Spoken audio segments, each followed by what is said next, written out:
రాష్ట్రంలో మరోసారి అధికారంలో రావాలన్న లక్ష్యంతో అధికార వైసీపీ అడుగులేస్తుంది. వైనాట్ 175 అంటూ CM Jaganmohan Reddy war declare చేస్తే వైనాట్ పులివెందుల అంటూ టీడీపీ జనసేన కూడా యుద్ధానికి సిద్ధమంటుంది.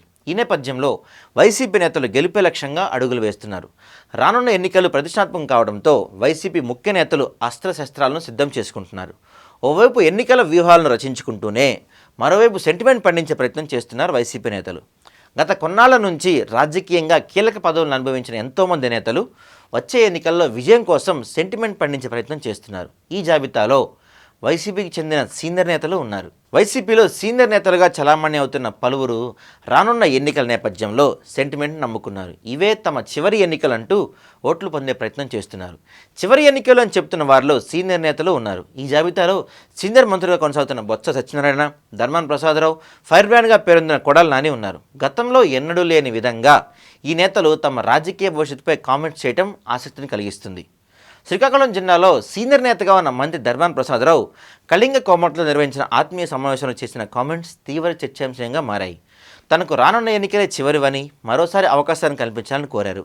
ఈ ఎన్నికల్లోనే తాను రిటైర్డ్ కావాలని భావించాలని, జగన్ తన కుమారుని ఒత్తిడితోనే పోటీలో మళ్లీ దిగుతుందని చెప్పారు. ధర్మాన వచ్చే ఎన్నికల నాటికి తాను రాజకీయాల్లో ఉన్న స్పష్టం చేశారు. పార్టీ కష్టకాలను వదిలేశాను అన్న అపవాదు తనపై రాకూడదన్న ఉద్దేశంతోనే పోటీ చేసినట్టు వివరించారు. శ్రీకాకుళం నియోజకవర్గంలో వైశ్యుల అభ్యున్నతికి ఎంతో కృషి చేశానని, చివరిసారిగా తనకు మరో అవకాశాన్ని ఇవ్వాలని ధర్మాన విజ్ఞప్తి చేశారు. గతంలో ఎన్నడూ లేని విధంగా రాజకీయాల్లో కొనసాగడంపై ధర్మాన చేసిన ఈ వ్యాఖ్యలు ఆసక్తిని రేపాయి. ఇక వైసీపీలో సీనియర్ నేతగా ఉన్న మంత్రి బొత్స కూడా ఇదే తరహాలో చేసిన వ్యాఖ్యలు చర్చాంశంగా మారాయి. తనకు రానున్న ఎన్నికలే చివరివని స్పష్టం చేశారు. 2024 ఎన్నికల తర్వాత ప్రత్యక్ష రాజకీయాల నుంచి తప్పుకుంటానని ఒక సెంటిమెంట్ ఆయన టచ్ చేశారు. ఓటమి భయం ఉన్నవారే తరచూ నియోజకవర్గాలు మారతారంటూ గంటాపై సెటర్లు వేసిన మంత్రి బొత్స 2029 ఎన్నికల నాటికి మాత్రం పోటీలో ఉండమని స్పష్టం చేశారు. వయసు పైబడుతున్న నేపథ్యంలో ఈ నిర్ణయం తీసుకుంటున్నట్లు ఆయన వివరించారు. వైసీపీలో ఫైర్ బ్రాండ్ నేతగా పేరుగాంచిన కొడాలి నాని కూడా ఇవే లాస్ట్ ఎలక్షన్స్ అంటూ కామెంట్ చేశారు.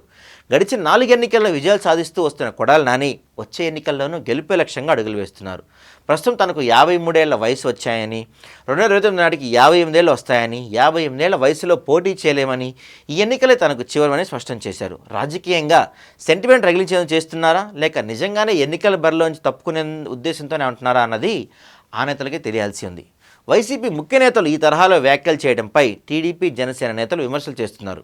ఓటమి భయంతోనే వైసీపీ నేతలు ఈ తరహా వ్యాఖ్యలు చేస్తున్నారంటూ ఆరోపణలు గుప్పిస్తున్నారు.